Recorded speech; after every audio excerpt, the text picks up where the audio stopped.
Good evening, everyone. Thanks for joining us for tonight's edition of Wave Extra. To start out this week, July 28th, I'm Jose Sosanya here in the Wave Now studio. Appreciate you, of course, joining us. All the different methods you can connect with us on the Wave Now app on your smartphone. Everyone on social media joining us for tonight. Going to get to some big stories and updates we had earlier this evening, or this afternoon, I should say. By the way, hope you're staying dry as best you can right now. Parts of Wave Country in particular, we were seeing radar, a storm tracking team letting us know further up north in some counties in Indiana, dealing with some pretty intense rain, lightning. Some of that came our way as well. Coming up around the half-hour mark, Chief Meteorologist Kevin Harned and Meteorologist Ryan Hoke, at least tending to that information, getting you the latest images of any damage, but just giving you that information coming up at around 8:30. So if wherever you happen to be, you could stay safe. All right, let's get to the big news of the day, and that was what I was working on this evening, sort of an update from a motion that or an order that the mother of Crystal Rogers, Sherry Ballard, had asked the Nelson Circuit Court to look into after some revelations, she says, from phone call logs made from the Warren County Jail that reveal one of the three men convicted in the presumed death murder of Crystal Rogers, her then boyfriend Brooks Houck. Based on those phone calls, the evidence that Sherry Ballard presented to the court, that they revealed he was trying to sell off as many properties as he could in the given time before the civil lawsuit plays out in court. It's a wrongful death lawsuit as it pertains to what happened to Crystal. So that is the background, and want to let you all know what we learned tonight, that scanning the judge's order to keep those assets. Yeah, a judge mulled over Sherry Ballard's emergency motion for the injunction, where she says, again, that proof from the calls shows Houck and his associates are trying to sell off assets that could be awarded to Rogers' family in civil court. Now, I want to give you a taste of, or just a sample of what are the things we saw in the documentation from the court papers. So this afternoon, we learned, according to the motions and the orders, that Houck made several phone calls out of the Warren County Detention Center. Some were to his current girlfriend. Others were to his sister, Rhonda McElvoy, who you will remember if you followed along our coverage of the murder trial, which tried both Brooks Houck and Joseph Lawson, that McElvoy testified as a defense witness, at least on behalf of her brother. And we spent some time reading the memo that we saw certified for today. The memo Ballard and her legal team filed. Other phone transcripts say that Brooks Houck was calling his mother, Rosemary, for help to sell some of the properties. And in another phone call made from the detention center to his brother, Nick Houck, Brooks is quoted saying, quote, "I'm going to sell a good chunk of this property and there's no sense in waiting." And as we were scanning through this, perhaps the thickest piece of all the papers we were going through from what we were able to get from court, there was, at the very end, as one of the exhibits, a sworn affidavit from a potential real estate buyer. And the statement he made in the affidavit is saying that Rosemary Houck called him a day after her son was convicted in that murder trial to see if the potential buyer was interested in buying some of her son's properties. The filing points out a little earlier on that the value of more than 80 properties that Houck owns in Nelson County through 3 LLCs, which each are mentioned in the court filing, that their total tax assessed value was around $8.5 million.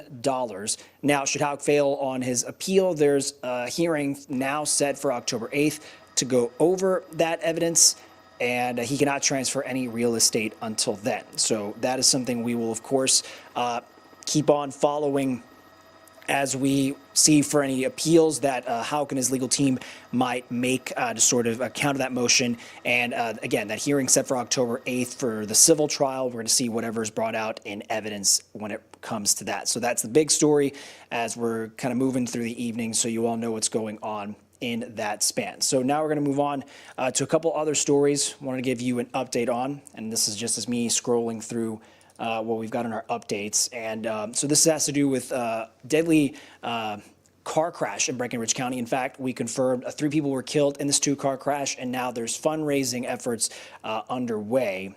And we're going to look through some of that information here. So what we do know is the crash happened just after 5 on Saturday night. It was on State Road 261 in Brandenburg. Kentucky State Police say 48-year-old Joseph Maynard, he was driving south when he lost control of his car, crossed the center line, hit another car head on. Now, unfortunately, Maynard died before he could be taken to the hospital, and the driver of the other vehicle. 22-year-old Hunter Lyons and a 1-year-old passenger also unfortunately died in the crash. We did find out another passenger was flown to UofL Hospital and is expected to survive. So that is the latest we know from this particular case. I wanted to update you all on that as it is moving along. Okay. Got some more updates as we're scrolling through my list of notes. This has to do with, again, a very troubling story coming out of southern Indiana. And I was hoping I could play this video for you as I bring that up. So, in essence, you might have followed our coverage. It's of a former high school counselor charged now for having an inappropriate sexual relationship with a student. Well, that was back in court this morning for sentencing. So that is the end result as far as that matter is concerned today. We actually even heard from the victim for the first time on the witness stand. I want to take you inside this particular courtroom. So you have access to that information as I pull that up. So Brittany Eisner was charged with child seduction contributing to the delinquency of a minor. She was arrested, if you remember, October of 24. Allegations had surfaced involving an inappropriate relationship between Eisner and a Floyd Central High School student. Eisner, at the time, was working as a counselor at the school. So what we want to play for you today in the sentencing hearing was the victim on how she said these inappropriate actions escalated. Things began to escalate my junior year. She knew I was severely struggling with mental health and an eating disorder. She was also aware that my parents' relationship with me was very rocky and that we were not getting along very well. We began meeting up to talk and hang out, and things quickly escalated. Before we had sexual relations the first time, she had made the comment that if we do things, I better not tell anybody because she would lose her whole life. This proves that she was fully aware that what she was doing was wrong and chose to do it anyway. In the end, Eisner was fired by New Albany Floyd County Schools. She had worked for the district since 2018. Eisner took a plea deal that would keep her out of jail as long as she then stays out of any further trouble. She is going to serve 2 years of home detention with 1 additional year suspended. So that is the sentence received there in the courtroom for Eisner in that matter. I want to take you all to now another story regarding kind of a longer standing issue, the discussion over affordable housing and the availability of housing across Kentucky. And to that end, it's about a report that our David Mattingly was looking into for this evening. And let's see if I can bring that up for you here. Okay, I'm just looking up a different thing. So in the first 5 months of this year, 2025, fewer building permits were issued in Kentucky than during this same time frame over the past 2 years. So just have that as a frame of reference. And so based on all that, it means the state is falling even further behind in addressing the already existing shortfall of affordable housing in this manner. And so our David Mattingly heard a little bit about the issues at least stemming and of acute concern here in Louisville, Jefferson County. But apparently the problem goes even further than just this urban cluster. It actually goes statewide. And so I want to play a little bit of what he was able to get for us right here. And so this is a little bit of a meeting we were in today. We were hearing today how many rural or non-urban markets in Kentucky have their own problems finding enough affordable housing units to support job growth. Possible solutions include land use, zoning reform, tax incentives, especially for low-income middle housing. So a lot of different strategies that were discussed by this meeting today. And some experts on the stand in their microphone, they were talking about how tax incentives could bring some new life to old properties. This could go a long way at making housing, taking abandoned schools in our rural areas, taking commercial properties on main streets in small towns like Shelbyville and putting housing into those buildings. So we heard there from one of the co-founders of Antecedent Development talking just one of the ideas the Kentucky Housing Task Force was discussing today. The committee, as it stands, consists of 10 Republicans, 2 Democrats. So that's the perspective you're bringing along when it comes to those discussions. And according to an estimate that was presented to the task force today, the state would have to build 500 million homes, 500 million by 2050 to meet what they're calling demands of robust growth. So many of those headlines, breakdowns, and updates for you right now on Wave Extra. And we want to get to a little bit more before, as I mentioned, if you're just joining us, wanting to have the discussion of the lightning and the weather that's playing outside right now in different parts of Wave Country. going to make sure that Kevin and Ryan come in to let y'all know what's going on. So right now we're going to take a quick commercial break, get to some more updates, headlines, and stories happening in your backyard. So we're going to take a quick break on Wave Extra and be right back.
Welcome back to Wave Extra, everyone. Coming up on 8:19. Hope you're staying dry right now. If where you're living, it's getting a little bit of that rain and busy weather we've been talking about this evening so far. So parents out there, we're talking a little bit of JCPS. You know, it's coming up. Big day to bring the kiddos back to school. So if you didn't know already, available right now online, it's the JCPS is a district bus hotline. Went live today, so that is a good resource for you all to know exists. I want to bring up what that big issue is, of course, meaning the buses.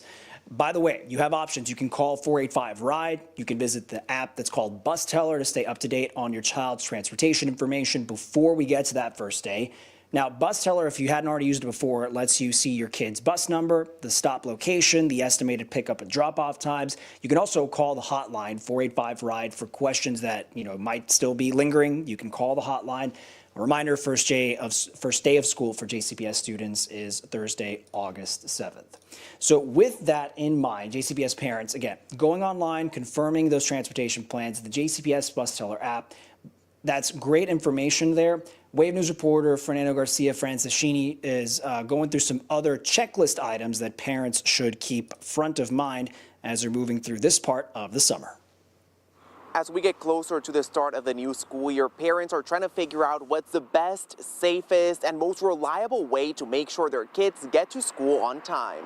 JCPS parents can access their child's bus information online now on the JCPS Transportation Portal. The Bus Teller section allows families to see bus number, bus stop location, and estimated pickup and drop-off times. Teresa Klingel-Smith, whose grandchildren are incoming high schoolers, wishes that information would be available way sooner. It's 7 days before school starts, and you're just now finding out your bus routes. If there's any issues with it, you can't make arrangements with other people to help or to get family to help you. You have work that you have to worry about. You have your schedules that parents have, grandparents have, and you can't drop everything at the last minute to get your kids to the bus stops. The district says it takes thousands of hours to engineer bus routes. A spokesperson says publishing this information sooner would require them to push forward the deadline for other things, like school choices and transportation forms. Education starts with transportation. If they have no way of getting to school, how are they going to even get educated? Luciana Bourget helps some JCPS students get to school through her carpool service, Kid Connect. We have got tons and tons of calls. I mean, tremendous. We haven't had people on waiting lists. She says she hears every day from parents who struggle to balance school transportation with their work schedules. She is hopeful the district and people in the community will be able to work together to make sure every child makes it to school this year. You can find more information regarding transportation for JCPS students with this story on wave3.com. Fernando Garcia Franceschini, Wave News. And before we take another quick break, just want to let you all know about a story that our troubleshooters were working on. So in this particular instance, it's a nationwide car warranty company been hit with a class action lawsuit. The lawyers are claiming Endurance Warranty is not living up to the promises in its car repair contracts. Wave troubleshooter Mark Stevens is the one who has this investigation for us.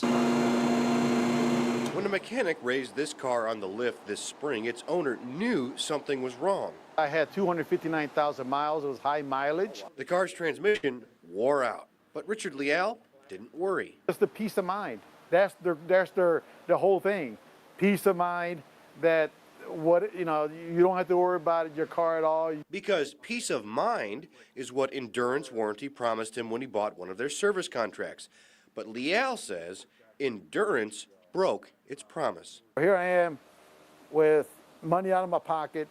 I fixed my car myself. There's no peace of mind, and I'm still battling this thing. He had the car towed to this shop on April 1st. The mechanic quoted $7,200 for a new transmission. He filed the claim for repairs to Endurance. A week later, Endurance asked Leal for proof the car had its scheduled 150,000-mile transmission service. No problem. I know the car. I do all my own maintenance, so I know exactly how the car runs, and all the maintenance has been done on it. Leal got the handwritten receipt from the car's glove box and emailed it in. Endurance responded, denied. Because the receipt you have was hand printed, it's not a computer generated receipt. At this point, Leal's car had been sitting for 2 weeks. He got a new receipt typed up from the prior transmission mechanic and sent it in. Endurance accepted it, but still wouldn't cover the full bill, even after Leal bought a used transmission at half the original price. He was left short about $500. I want to get back all the money for this used transmission, money for my time that I've wasted going back and forth. This is multiple for 2 months, 2+ months. He turned to the internet and found all kinds of unhappy customers, including some who hired a Chicago law firm. They do all they can to delay and deny coverage. Jonathan Lindenfeld has filed a class action lawsuit against Endurance. His clients ran into many of the same roadblocks Leal had. Endurance companies will try to avoid liability for a variety of reasons. His client said it took months for Endurance to make claims decisions. Some were told to have their mechanics conduct even more tests paid out of their own pockets. Lindenfeld says Endurance makes money by denying claims. They're paying thousands of dollars for extended coverage, and the more claims Endurance denies, the more money it makes. Endurance has denied these claims in court and has asked the judge to toss the case, saying the contracts require these customers go through arbitration. The judge has not made a decision yet. We asked Endurance multiple times for an interview. Endurance, however, never responded.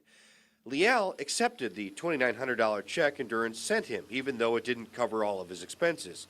He canceled his service contracts on both his cars and plans to sue for the rest of the money he paid out of pocket for Endurance's promise of peace of mind. Making as much money as they can, and then when it comes time for you to go and put a claim in, find one way or the other to deny you. He says their promises were just meant to get a piece of his wallet.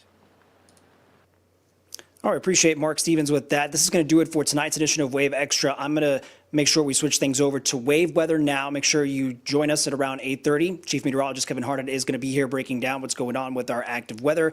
And for those of you joining us on the social media channels, you're going to have a different option. Make sure to join us on that stream again starting at 8:30 with Kevin here at the desk. Appreciate everyone joining us tonight. We will be right back.